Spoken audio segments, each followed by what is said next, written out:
Antes de passar aqui para o próximo tópico, eu prometo sempre que eu vou bagunçar um pouquinho a conversa, mas eu tenho uma curiosidade grande que eu quero compartilhar, aproveitar a oportunidade com três mulheres que trabalham com o mundo corporativo, com empresários, com pessoas diferentes, sobre a questão até salarial, sabe, até mais especificamente.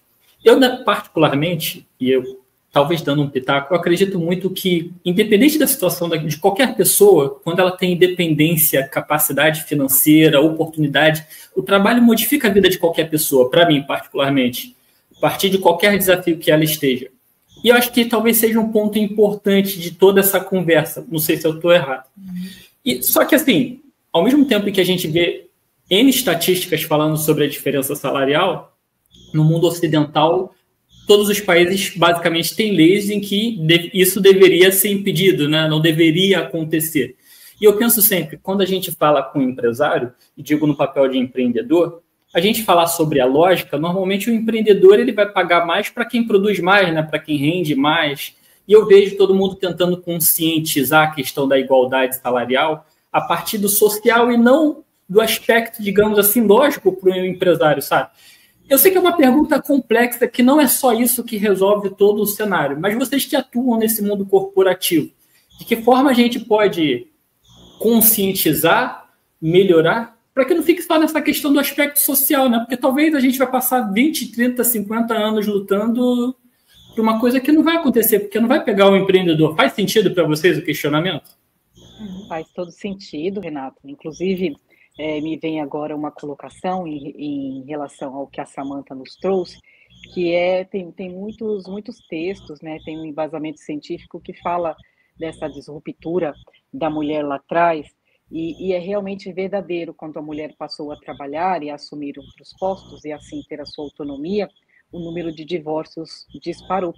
Mas existem outras explicações para explicar, né, que embasam esse tipo de pensamento, né, que uma vez que qualquer ser humano se torna autônomo, ele passa a não aceitar muitos tipos de abuso, né, passa a conseguir se manter, passa a conseguir ali se entender como ser humano digno, e é claro, respeitando as diferenças físicas, mas agora não aceitando mais o menosprezo intelectual.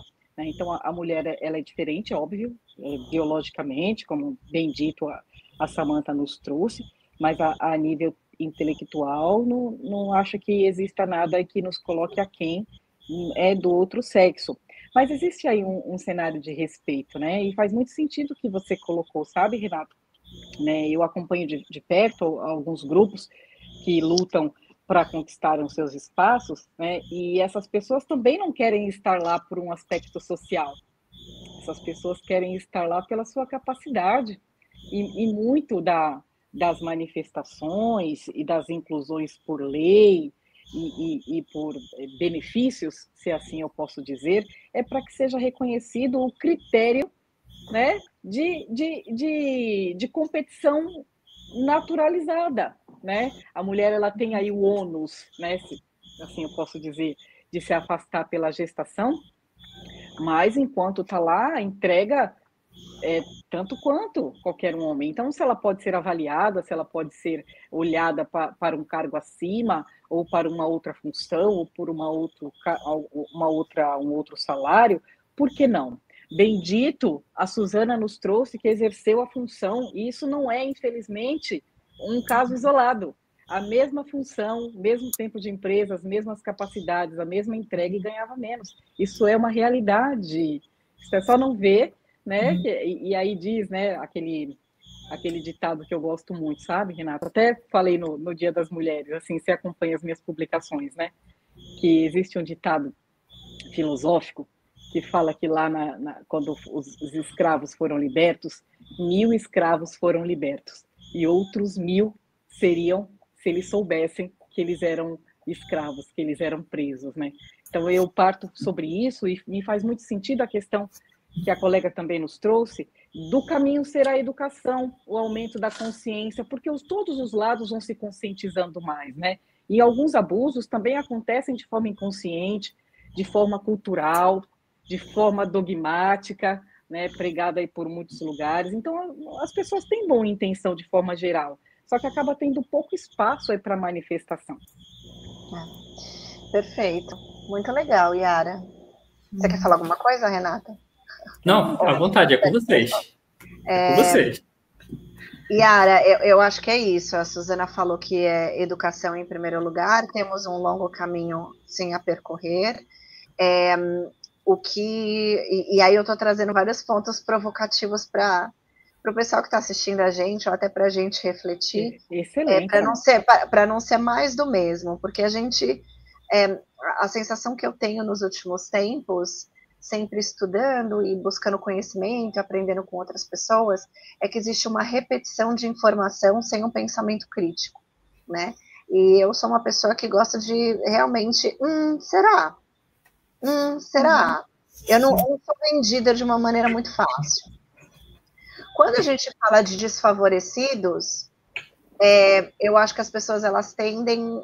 existe a realidade e existe as tendências. A realidade é que a mulher está, sei lá, no último século, conquistando um espaço que ela não tinha. Mas a grande realidade, igual a Suzana bem mencionou, a gente está vendo aqui numa bolinha.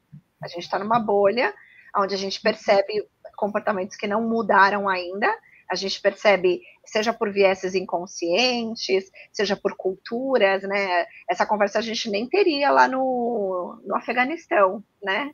Ou no Pazaquistão, a gente não seria nem permitida ter. Então, a gente sabe que o mundo ainda está longe da evolução que a gente deseja que aconteça.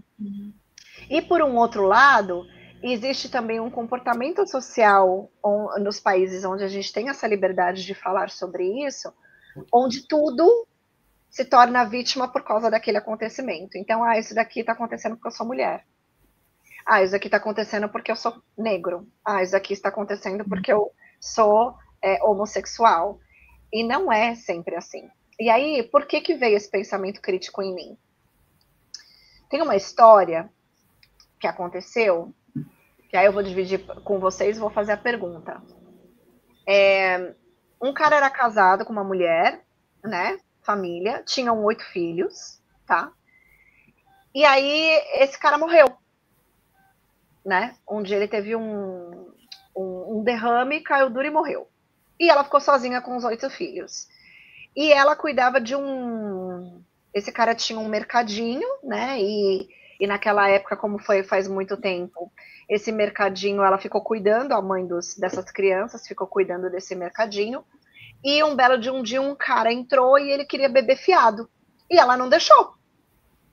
E eles começaram a discutir. E essa mulher brava falou para ele, você não vai beber fiado e ponto final. E ela xingou ele xingou ela, até que ele a agrediu. Ele agrediu e saiu do bar. E ela pegou um sapato e jogou na cabeça dele. E aí ele voltou e bateu nela. Ela caiu no chão, bateu a cabeça, morreu. Isso era um cara bêbado? Isso foi apenas um assassinato ou isso foi feminicídio? Me permita entrar. Eu acho que é muito legal essa visão que você traz, Samantha, porque você nos convida a olhar, considerar outros cenários, né? Mas nesse caso específico, não sei, né? Mas o que eu sei é que uma mulher é morta 6 mulheres são mortas a cada 6 horas. E aí sim é feminicídio. Né? Nesse caso, né, eu não entendo juridicamente de que forma poderia ser enquadrado, né? Não faço a menor ideia. Mas agora eu vou colocar outro elemento. Só para. E você está certa. Tá bom, Samantha, não sei como que se enquadraria.